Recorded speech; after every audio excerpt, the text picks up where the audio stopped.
جو عاشق ہوتا ہے ان کو کفن بھی میسر نہیں ہوتا ہے. اب تمہاری بھلائی اسی میں ہے کہ تم جو ہو محبوب بن جاؤ، عاشق نہ بنو. جب عبد القادر جیلانی کو اس بات کا جو ہے جواب ملا اور دل میں شوق آ گیا کہ اب میں عاشق بن کے دکھاؤں گا، میرے اندر جو ہے اس کی جو یہ کیفیت ہے، اس کو جمانے کی جو میرے اندر طاقت ہے، اس کو بھی برداشت کرنے کی ہے. عبد القادر جیلانی اس بابا کی بارگاہ سے واپس چلے گئے، پھر مدرسے میں پہنچے، تعلیم حاصل کرنی شروع کر دی. یہاں تک کہ آپ کی عمر جو ہے بڑھتی چلی گئی. جب آگے چلتے گئے، جب آپ کی عمر جو ہے 18 سال کی آئی، عبد القادر جیلانی نے جس کے دل میں جو علم کا شوق تھا اپنا سفر اب سے شروع کر دیا ہے. اب عبد القادر جیلانی گھر سے بابا روانہ ہو گئے، بغداد کی سرزمین پر پہنچے اور پہنچنے کے بعد میں وہاں پر جامعہ نظامیہ یونیورسٹی کے اندر داخلہ لیا اور لینے کے بعد میں تعلیم حاصل کرنی شروع کر دی. یہاں تک کہ علم حدیث کی بھی تعلیم حاصل کرتے رہے، منطق کی بھی حاصل کی، اصول فقہ بھی حاصل کرنی. اور کرنے کے بعد میں وہیں پر ایک وہ زمانہ آیا عبد القادر جیلانی پر، جو زمانہ آیا تھا. اے لوگوں سنو، انہوں نے کس طرح سے پریشانیوں کو استقبال کیا تھا، ان کو برداشت کیا تھا. جب عبد القادر جیلانی اسی یونیورسٹی کے اندر تعلیم حاصل کر رہے تھے، وہ زمانہ آ گیا آپ کے پاس کوئی رقم نہ رہی، بلکہ جو رقم تھی وہ خرچ ہوتی چلی گئی، آگے خرچ ہوتی گئی، یہاں تک کہ رقم ختم ہو گئی. آپ بھوک کے مارے پریشان ہونے لگے، بڑے پریشان تھے، جسم سوکھنے لگا، یہاں تک کہ جسم سے طاقت ختم ہونے لگی. اب یہی شیخ عبد القادر جیلانی ہے، بھوک کی شدت کے مارے، پیاس کی پریشانی کے مارے جنگل کی طرف نکل گئے اور سوچنے لگے کہ چلو جنگل جایا جائے، وہاں پر دیکھا جائے کوئی کھانے کے لیے چیز ملے گی. اگر کوئی پتے ملیں گے تو ہرے پتوں کو کھا لیا جائے گا، اگر گھاس ملے گی اس گھاس کو کھا لیا جائے گا. عبد القادر جیلانی ہے، اب میدان میں چلے گئے. جیسے ہی جنگل کی طرف چلنا تھا، اب جیسے ہی ہری ہری گھاس نظر آتی ہے، جیسے ہی آگے بڑھ جاتے ہیں کھانے کے لیے، مگر وہاں پر اور بھی فقراء جو بھوک کے پیاسے تھے وہ اس گھاس پر توڑ پڑتے ہیں. عبد القادر جیلانی نے اپنے قدم کو پیچھے ہٹا لیا، جیسے ہی پیچھے ہٹانا تھا واپس آ گئے. بھوک کے مارے ان کی آنکھوں کے سامنے اندھیرا آ گیا، چکر کھا گیا، دماغ چکرانے لگا. جیسے ہی عبد القادر جیلانی بغدادی رضی اللہ تعالیٰ عنہ کے آنکھوں کے سامنے جو ہے چکر آیا تھا، آنکھوں کے سامنے اندھیرا آیا تھا، آپ بھی ہوش ہو کر دروازے پر گر گئے. مسجد کے دروازے پر گرنا تھا، لوگوں نے اٹھا کر اندر رکھ دیا. جیسے ہی اندر رکھا تھا آپ بھی ہوشی کے عالم میں پڑے تھے، کافی دیر تک بھی ہوش رہے.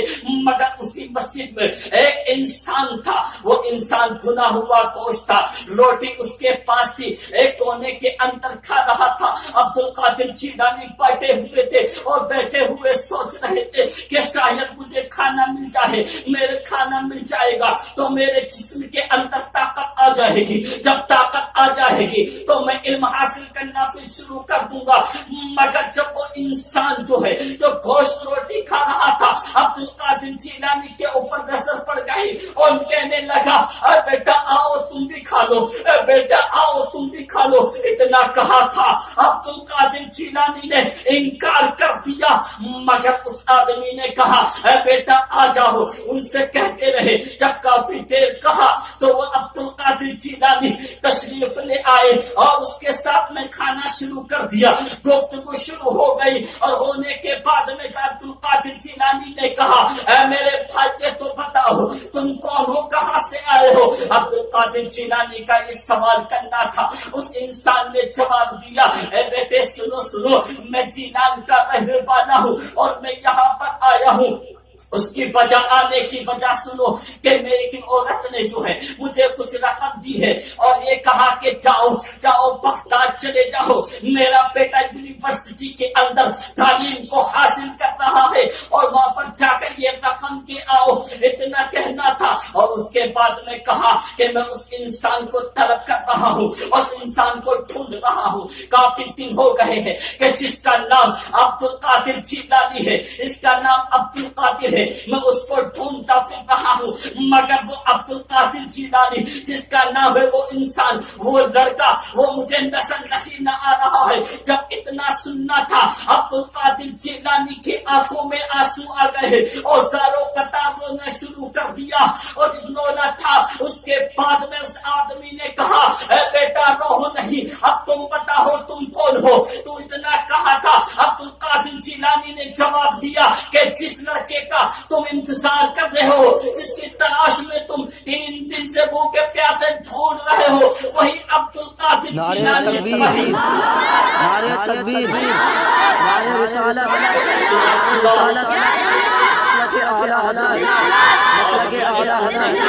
اس کو سینے سے لگا لیا، لگانا تھا، اور لگانے کے بعد میں کہا، اے عبد القادر جیلانی، تم مجھے معاف کر دو۔ عبد القادر جیلانی بغدادی رضی اللہ تعالیٰ عنہ نے کہا، معاف کرنے کا معاملہ کیا ہے؟ آپ نے تو مجھے کھانا کھلایا ہے۔ اس انسان نے کہا، اے عبد القادر جیلانی، یہ کھانا جو ہے وہ تمہارے ہی پیسے کا ہے، جو میں رقم لے کر آیا تھا وہ رقم ختم ہو گئی، اور جب زیادہ ہی بھوک لگی تمہاری رقم سے میں نے یہ کھانا خریدا ہے۔ اے عبد القادر جیلانی، مجھے معاف کر دو۔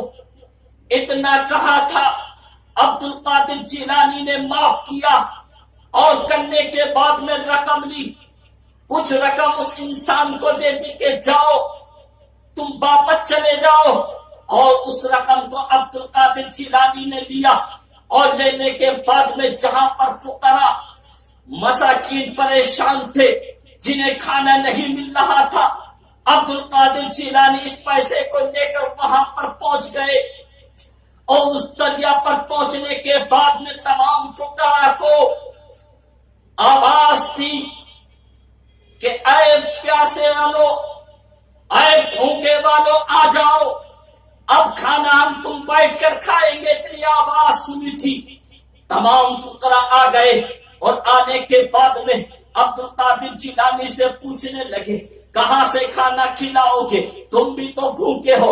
عبد القادر جیلانی نے کہا، ارے سنو سنو، میری والدہ محترمہ نے یہ رقم بھیجی ہے، اور میں یہ رقم تمہیں دینا چاہتا ہوں، چلو آؤ سب مل کر اس رقم سے کھانا کھا لو۔ یہ میرے غوث اعظم رضی اللہ تعالیٰ عنہ نے جب اتنا کہا، اور کہنے کے بعد میں سب کو کھانا کھلا دیا، اور کچھ رقم بچا کر پھر مدرسے کے اندر تعلیم حاصل کر لی۔ یہ ہے میرے غوث اعظم کا کردار، کہ یہ ہے غوث اعظم کا کردار، کہ دیکھو پیارے اسلامی بھائیوں، یہی غوث اعظم رضی اللہ تعالیٰ عنہ ہے۔ انہوں نے فقراء کی مدد کی، اپنے ساتھ میں کھانا کھلایا، ادھر تعلیم حاصل کرتے رہے، یہاں تک کہ تعلیم حاصل کرنے کے بعد میں جب یہاں سے فراغت حاصل کی، آؤ آؤ سنو سنو، اس کے بعد میں یہی غوث اعظم ہے، عبادت و ریاست میں نہ کہے، یہاں تک کہ 40 سال تک عبادت کرتے رہے، یہاں تک کہ جتنی زندگی رہی عبادت میں گزارتے رہے۔ آپ جو ہے ان کی عمر تقریباً 51 یا 52 سال کی عمر ہوتی ہے۔ انہوں نے اللہ اور اس کے رسول کی عبادت میں گزارتے رہے، اور اللہ اس کے رسول کی عبادت و یاد میں ضربے لگاتے رہے، اپنی زندگی کو آگے بڑھاتے رہے۔ مگر آؤ آؤ، آج بھی غوث اعظم کو جو ماننے والے ہیں، آج بھی جو غوث اعظم کے چاہنے والے ہیں، اگر اس دور میں غوث اعظم سے جو مدد مانگتا تھا، غوث اعظم ان کی مدد کرتے نظر آتے تھے، مگر آج بھی جو ہے غوث اعظم رضی اللہ تعالیٰ عنہ سے جو بھی مدد مانگتا ہے تو اس کے بھی مدد کرتے نظر آتے ہیں۔ آؤ پیارے اسلامی بھائیوں، جو آج جو لوگ کہتے ہیں یہ مردہ ہو چکے ہیں، یہ کیسے مدد کرتے ہیں، اور یہ کیسے دور تک کا دیکھ لیتے ہیں، آؤ تاریخ کا مطالعہ کرو۔ پڑھو، یہی غوث اعظم رضی اللہ تعالیٰ عنہ ہے، بغداد کی سرزمین پر ہے۔ حضرت عبدالحق محدث دیلوی علیہ رحمت و رضوان نے اپنی کتابوں کے اندر نقل کیا، اور اس سے پہلے جو ہے ان کے مرید ہیں جن کا نام حضرت عبدالحق حرمنی علیہ رحمت و رضوان ہے، وہ بیان کرتے ہیں، سنو لوگوں کہ ایک مرتبہ ایک وقت وہ آیا تھا کہ ہم غوث اعظم رضی اللہ تعالیٰ عنہ کی بارگاہ میں موجود تھے، اور غوث اعظم رضی اللہ تعالیٰ عنہ نے یہ جو ہے اتوار کا دن تھا، اور 555 ہجری کا واقعہ ہے، اتوار کا دن تھا، غوث اعظم رضی اللہ تعالیٰ عنہ نے وضو کو بنایا، اور وضو بنانے کے بعد میں 2 رکعت نماز ادا کی، اور ادا کرنے کے بعد میں آپ نے اپنی آواز کو زیادہ تیز کیا، یہاں تک کہ آپ نے اپنی آواز کو تیز کرتے ہوئے ایک چیخ نکلی، اور جیسے ہی چیخ نکلنا تھا غوث اعظم کا، آپ کی جو ہے ایک کڑاہو ہے، ایک چپل ہے، ایک جوتی ہے، وہ آپ ہوا میں اڑا دیتے ہیں۔ یہی غوث اعظم رضی اللہ تعالیٰ عنہ ہوئے، جیسے انہوں نے ہوا میں اپنی جوتی کو ہلایا، ان کے مریدین کہتے ہیں کہ ہم نے اس جوتی کو اڑتے ہوئے تھوڑی دیر تک دیکھا، اس کے بعد میں غائب ہو جاتی ہے۔ اس کے بعد میں پھر غوث اعظم رضی اللہ تعالیٰ عنہ نے دوسری آواز نکالی، دوسری چیخ ماری، اور مارنے کے بعد میں اپنی جوتی کو لیا اور اس کو بھی ہوا میں اڑایا۔ جیسے ہی ہوا میں اڑایا تھا، حضرت عبدالحق حرمنی علی رحمہ بیان کرتے ہیں، کہتے ہیں ہم نے اس جوتی کو بھی تھوڑی دیر کے لیے دیکھا، وہ پھر غائب ہو جاتی ہے۔ جیسے ہی غائب ہونا تھا، مگر ہم نے خیال کیا تھا کہ ہم غوث اعظم سے پوچھے،